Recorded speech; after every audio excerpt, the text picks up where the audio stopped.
gone and bought ourselves a lovely topiary plant, and we want to put that into a larger pot that's going to sit on our terrace again. Again, we've got a nice ornamental pot which is approximately another 50% more volume of soil than the existing pot that the plant has been in. Potting these up is a wee bit different from some of the smaller plants that we use. Similar principles, but just a couple of techniques a wee bit different. The first thing to do, of course, is to get it out of its pot. And as we can see, it comes out of its pot. We've got a nice lot of roots all round here. Now, in the past, we've always been told that we should tease this root ball out and to encourage the roots. I don't do that. I prefer to do something a wee bit different. I don't like disturbing that root ball too much because one finds that with the more open potting mixes these days that sometimes the whole ball could fall to bits on you. So what I do is I get my sharp knife and I just run it down 4 or 5 times around the outside of the plant, and I've just cut some of those, and then I do one across the bottom like that. You can see some of the roots have come up. That's cut those roots, nice clean cuts, they're not broken, so that means that that root ball then, where they've been cut, will make more new fibrous roots into the new potting mix. Again, the same principle, using the best possible potting mix you get, because these plants are going to stay in these pots for a long time. Again, put a bit in the bottom. We don't need to be putting drainage in it, quite unnecessary these days.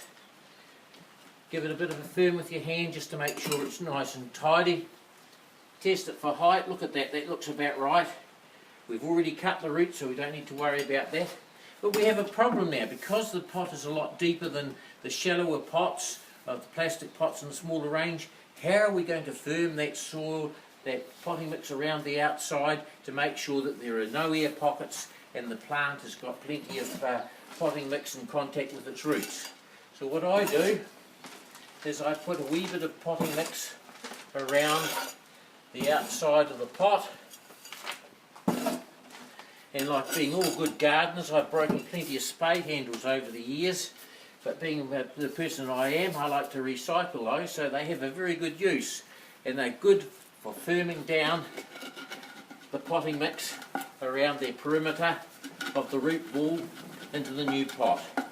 And you don't need to compact it too hard, just a nice gentle firming of it all the way around, and that will ensure that you've got good contact with the roots of the potting mix. And we just work our way around, all the way around. Again, we've made sure that before we put the plant into the pot, it was well watered. It's a pot this size. I would suggest that you would need to have given it a good soaking, maybe even in a bucket of water the day before you are going to repot it, just to make sure that the root ball is damp all the way through the middle. Again, we just give it just a nice light tamp all the way around. Give it a bit of a shake. Still need a bit more there, I think. There we are, all ready to go. Give it a jolly good drink now, and we've got a lovely topiary plant and a lovely ornamental pot all ready to go.